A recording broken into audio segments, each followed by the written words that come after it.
Aujourd'hui, j'aimerais vous parler des agneaux de Pâques. Ce week-end, c'est Pâques. Et donc, on a massacré des milliers et des milliers d'agneaux pour notre tradition, parce qu'on mange de l'agneau, c'est-à-dire un bébé animal, pour fêter ce week-end particulier.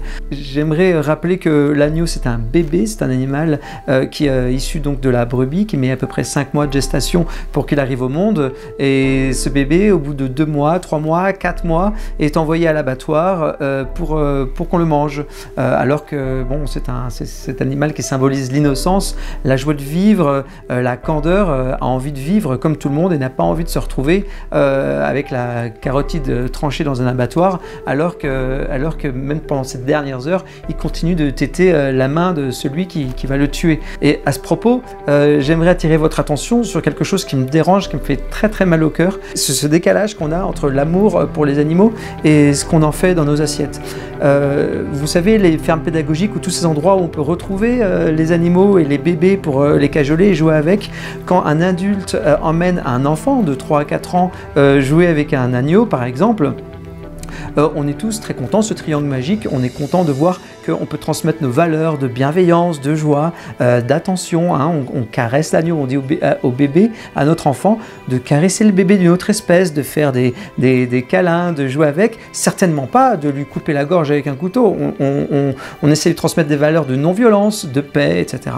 Et à côté de ça, le soir même, on va le découper en tranches, en gigots, et le servir à notre propre enfant. Donc pour moi, dans cette histoire-là, il y a une triple trahison. Et c'est ce qui me sidère, c'est ce qui me fait même assez peur, parce que d'abord on trahit l'animal, hein, ce bébé animal qui n'a qu'une envie, c'est de jouer et de s'amuser ou de téter sa mère, hein. Quand on le trahit, on l'arrache de sa mère, la maman souffre parce que la maman est très très attachée à son bébé et lui hurle pour retourner voir ses frères et sœurs ou sa mère et va dans des conditions traumatisante à l'abattoir pour cette triste fin qu'on connaît. Donc déjà, on trahit le bébé animal. Ensuite, on trahit l'enfant. On voit l'agneau comme un aliment le soir même, alors que le matin même, on le voyait comme un compagnon de jeu. Et vous imaginez la contradiction morale qu'il y a dans la tête de l'enfant, la violence qu'on met dans un tiroir, on ferme le tiroir et au revoir. Et la troisième trahison, c'est la trahison de soi-même, de l'adulte. Parce que comment on peut s'émerveiller, être en joie de voir son enfant qui est heureux de s'amuser avec un autre petit animal et en même temps le mettre dans son assiette le soir même. Quelle valeur on veut défendre? On veut défendre une valeur de paix, de non-violence, ou on veut défendre des valeurs qui sont absolument incohérentes. Le matin, je suis plein de compassion et de gentillesse, et le soir même, j'envoie à la boucherie les animaux et je les massacre, et pour un petit plaisir gustatif, encore une fois.